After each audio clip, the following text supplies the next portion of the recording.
Hello friends, নানান ব্যঞ্জনে তোমাদের সকলকে স্বাগত জানাচ্ছি। তো আজ তোমাদেরকে আমি একটু চিকেন বানিয়ে দেখাচ্ছি। তো এখন দেখো, এখানে চিকেনগুলোকে আমি এখন ভালো করে ধুয়ে নেব। ধুয়ে নিয়ে এখন আমি এতগুলো চিকেন বানাবো না, তো আমি এর থেকে অল্প সামান্য নিয়েছি। তো আমার মেয়ের জন্য বানাচ্ছি আর কি। এখন এর মধ্যে লবণ আর হলুদ দিয়ে ভালোভাবে মাখিয়ে নেব। তো আমরা হয়তো এক টুকরা করে খাবো, বেশি খাই না আর কি। তো এখন এর মধ্যে একটু সরষের তেল দিয়ে দিলাম, দিয়ে একটু মেখে নেব। এইভাবে মেখে নিয়ে কিছুক্ষণ রেখে দেবো।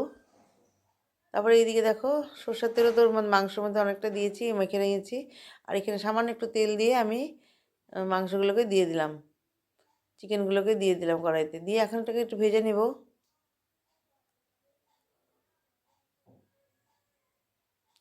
তো এটাকে এখন ভালো করে একটু ভেজে নিচ্ছি। আর ততক্ষণ আমি মশলাগুলোকে তৈরি করতে থাকবো। এখানে দেখো, এখন আদা আর কাঁচা লঙ্কাটা এটা পেস্ট করে নেব এখন। এটা পেস্ট হয়ে গেলে তারপর আমি পেঁয়াজ পেস্ট করে নেব। আর এখন আমি পেঁয়াজ পেস্ট হয়ে গেছে, এখন রসুন পেস্ট করে নিয়েছি। আর এখন দেখো, কড়াইটা পুড়েই গেছে প্রায়। এখন এর মধ্যে আমি তেজপাতা আর গরম মশলা দিয়ে দিলাম, এলাচ আর দারচিনি আর লং দিয়ে আমি এখানে একটা পেঁয়াজ ভেজে নিলাম। আর এখানে একটু কাঁচা লঙ্কা আর আদাটা দিয়ে দিলাম। কাঁচা লঙ্কা আদাটা দিয়ে ভালো করে একটু ভেজে নিচ্ছি। তো এই কড়াইগুলো না একটু দেরি হলেই মানে এরকম লাল হয়ে যায়। তো এখন এর মধ্যে একটু পেঁয়াজের পেস্ট দিয়ে দিলাম। পেঁয়াজের পেস্টটা দিয়ে ভালো করে একটু ভেজে নিচ্ছি।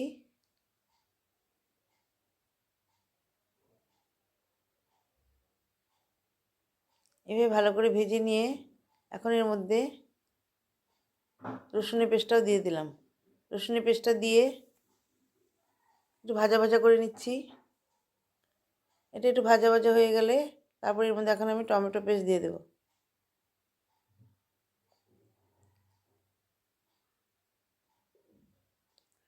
দেখো, এইভাবে একটু ভেজে নিলাম, নিয়ে এখন এর মধ্যে টমেটো পেস্টটা দিয়ে দিচ্ছি।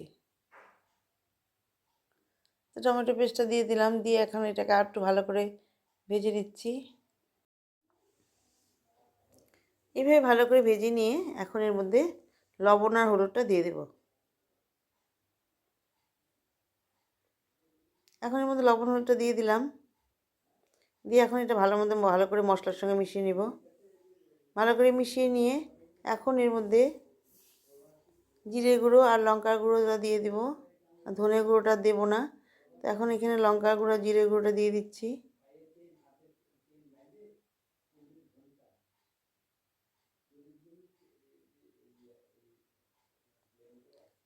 দেখো, অনেকটা ভেজে গেছে।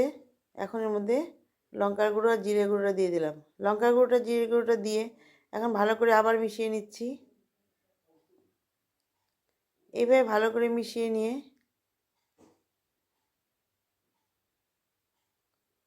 দেখো, মশলাটা ভাজা ভাজা হয়ে গেছে। এখন এর মধ্যে চিকেনগুলোকে দিয়ে দিলাম।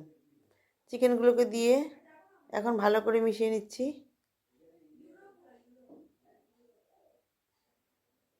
এভাবে মশলাগুলোকে ভালো করে ভেজে নিচ্ছি, মশলা দিয়ে মাংসগুলোকে, চিকেনগুলোকে এভাবে ভালো করে ভেজে নিয়ে মশলাগুলোকে এর মধ্যে একদম কষিয়ে নেব।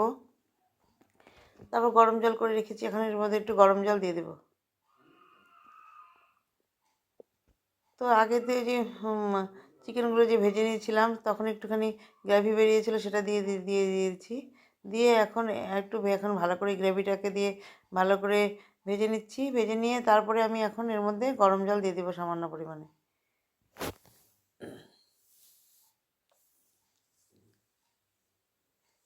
এখন এর মধ্যে গরম জল দিয়ে দেবো।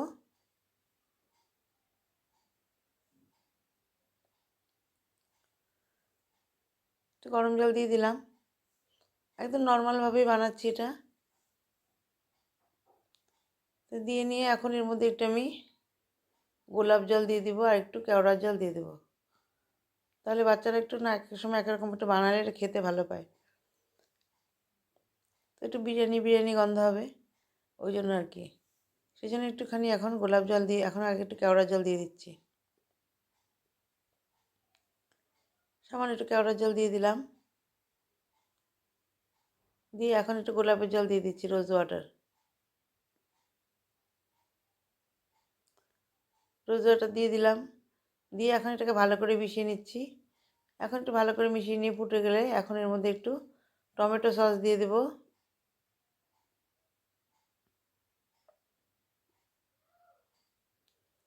এইভাবে অনেকক্ষণ ধরে ভালো করে মিশিয়ে নিয়ে এখন এর মধ্যে একটু টমেটো সস দিয়ে এখন এর মধ্যে টমেটো সসটা দিয়ে দিলাম, দিয়ে এখন একটু কষিয়ে নেব, কষিয়ে নিয়ে তারপর নামিয়ে নেব। এইভাবে আমার মাংসটা বানানো হয়ে গেল বন্ধুরা। এখন আমি এটাকে এখন সার্ভ করে দেব। এখন আমি উনানটাকে অফ করে দেব আর একটু কষিয়ে নিয়ে।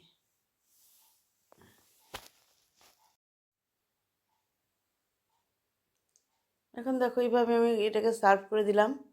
তো বন্ধুরা, তোমরা যেন সবাই ভালো থাকো এবং সুস্থ থাকো এই কামনা করি এবং আমার পাশে থেকো। নমস্কার।